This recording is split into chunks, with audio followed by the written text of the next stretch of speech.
Hare Krishna, Hare Krishna, Hare Krishna. Bhagavadgita, chapter 2, verse 39.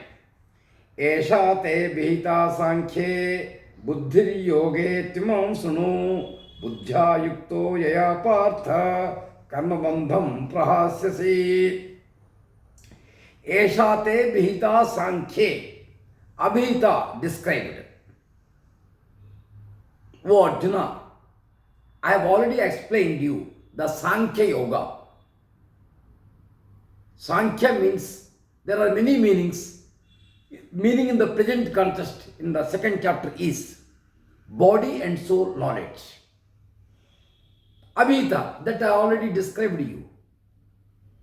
From verse 11 to verse 30, whatever we have discussed, that is body and soul. Body and soul. The conclusion is you are not the body, you are the soul. That is the Sankhya Yoga. I have already explained you, Arjuna. Now, I will explain you Buddhi Yoga. Eshate Bhita Sankhye Buddhi Yoge Tvam Sunu Buddhya Yukto Ya Partha Karma Bandham Prahasyasi.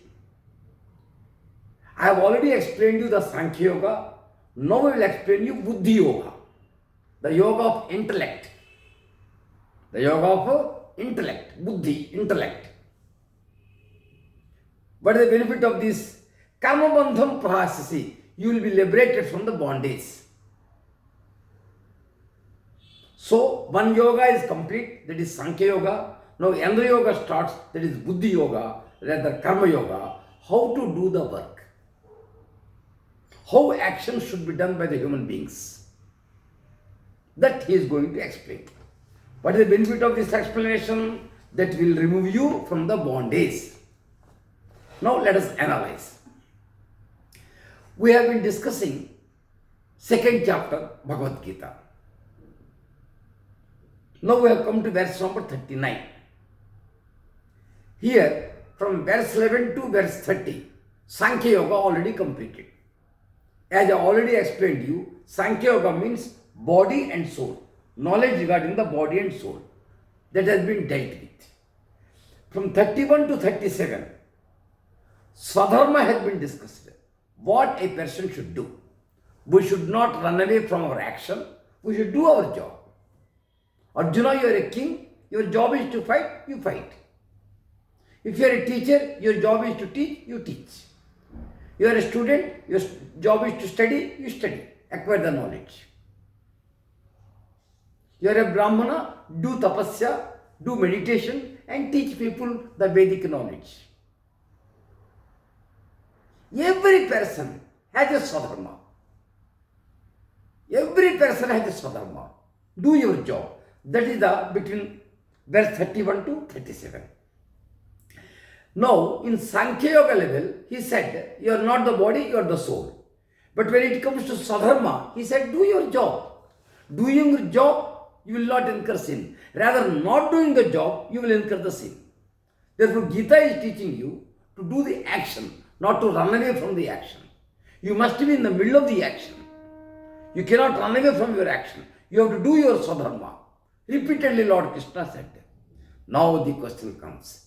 Karma, the moment any action comes, bondage comes. Action means bondage. Action means bondage. How? What will happen? Now, from 38 to verse 38 to 53, it will continue. You do the job without bondage. That is intellect, Buddhi Yoga. Do the work without attachment. There will be no bondage. That concept Lord Krishna is teaching. The normal concept is work leads to bondage. But that particular knowledge, that is Buddhi Yoga knowledge, leads to salvation, liberation, moksha. You must be active. You cannot run away from the activity. Still, there will be no bondage. Question, how? Krishna consciousness. Be attached to Lord in all your activities. One verse will come, subsequent chapters. Pasyan Sranvan Sprasan Jignan Astan Gachan Swapan Swasan Pralapan Vizjan Grundhan Unmishan Nimishan Napi Indriyan Indriya Deshu Vattanta Idhariyan. Pasyan, you are looking the God. Sranvan, you are listening, you are listening from the God. Because Almighty is everywhere, it is all pervading. With that concept we have to work. All activities of yours from morning to evening, in every activity, you have to make the partnership with Almighty. You are always in Krishna consciousness. Do all your works. God is your partner. God is your guardian. Karma bandham prahasisi. There will be no bondage. Rather, the accumulated samskaras also will be burnt. The moment we start working in Krishna consciousness, first, the present works, there will be no karmic account, there will be no bondage. On the other hand, the earlier works also, there will be no bondage. Now the important point is, as I already explained you in the earlier verses, we simply change our bodily dress in different manners, but actually we keep our individuality even after revelation from the bondage of material dress. What does it mean? Even after death also we continue to exist in a subtle form. So the karmic account continues. Bondage is not coming to an end with the death. But if you work in Krishna consciousness, bondage will come to an end. So that's the point. One who is therefore situated in devotional and transcendental loving service to the Lord, in other words, in Krishna consciousness, attains to the state of Buddhi Yoga by the special grace of the Lord. So by such transcendental engagement, one achieves the transcendence automatically by the grace of the Lord. And the liberation will always take place. To speak in brief, do your work, do your sadharma in Krishna consciousness. Then only there will be no bondage. Otherwise bondage will be there. To avoid the karmic account, work in Krishna consciousness. One example I will give you. X has committed a crime in Chennai, Madras, in one city. He shifted to Delhi, changed his name, address and everything. One day he was caught hold of by the police. For the crime he committed there in Chennai, he is punishable in Delhi. He cannot escape.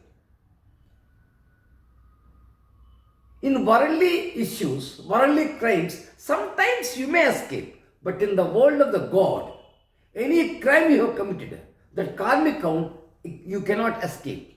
Maybe this life, maybe next life, maybe next life, maybe next life. Be careful. So from this verse we have to understand all our activities have a karmic account. Will create a bondage, will have a cause and effect. That effect we have to enjoy or suffer sooner or later, this birth or next birth. How to overcome? Apply this verse. Intellect, Buddhi Yoga. Buddhi Yoga. What is that? Krishna consciousness. All works we have to do in a transcendental approach, not in a material approach. All works must be spiritualized. Any work we do, it must be spiritualized. How to spiritualize? Work in Krishna consciousness. Next, purification of mind to understand the body and soul concept. In Sankhya Yoga, it has been told repeatedly by Lord Krishna in various verses, you are not the body, you are the soul. You are not the body, you are soul. We have not understood. Because our mind is not pure. All the human beings have not reached that level. Otherwise, Bhagavadgita has come to an end with verse 30 only. Okay, we all are souls. We realize that we have already realized the God. We can see our Atman. But our mind is, so many impurities are there. Those impurities are to be removed. Then only you will see that you are not a body, you are a soul. To remove the impurities, action is required. Work is required. Work is worship. That action is through Krishna consciousness. So, through work also, without attachment, with detachment, in Krishna consciousness, if you work, the impurities of our heart will be wiped out. Sooner or later, they will be totally cleaned. So, all works. Example, eyes. With eyes, whatever you see the Krishna consciousness. That is the culture of going to temples. Visit of religious places is only to develop the Krishna consciousness, to train our mind that God is everywhere. Ears, listen Bhagavadgita, listen Bhagavatam, listen scriptures. Develop this habit. Again, Krishna consciousness. Hands, do the puja. Give some flowers to the God. Give some charity.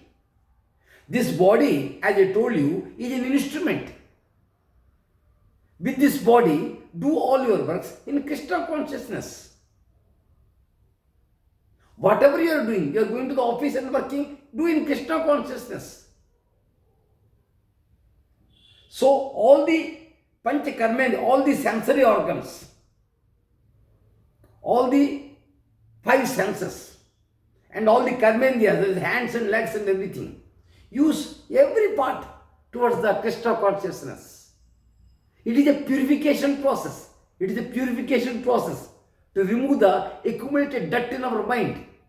Till you see the reflection of the Almighty, this process will continue. That is body and soul separate. A time will come, you will be able to see. The mind becomes 100% pure. Atman will reflect automatically. In a still water, reflection is possible. In a disturbed water, reflection is not possible. So what is required to be done? We must come out of our agitation, we must make our mind calm, and we must work in the Krishna consciousness. That is Buddhi Yoga, intellect yoga. Unfortunately, some people have developed a wrong concept. No, I am not the body, I am the soul, I am not required to work, and they developed the concept of laziness. No, Gita does not teach laziness. Unless you see the soul, not in words, realize the soul, till then you have to work. Gita teaches action. That's why Lord Krishna told Arjuna, fight, don't run away. Nobody can go away from there, Swadharma. So what is the spirit? Take home. The spirit of Buddhi Yoga of this verse is not to keep away from anything, but to keep in tune with everything. Don't run away from anything. Be in touch with everything. Be in tune with everything. Along with Krishna consciousness. That is Buddhi Yoga. No bondage, there will be liberation. Rest in Him, who is ever the same in your heart. And watch the parade of events in the stream of your time, in the stream of your life. Always be connected to the Almighty. Always be connected to the Krishna consciousness. And see how the mind is going. Parade of events taking place in your life. That will definitely remove you from bondage and will give you the liberation. So to conclude, till we reach the level to understand the Sankhya Yoga, that is body and soul level, through Sadharma, with Buddhi Yoga, we can reach the liberation. We can reach the salvation. Hare Krishna, Hare Krishna, Hare Krishna.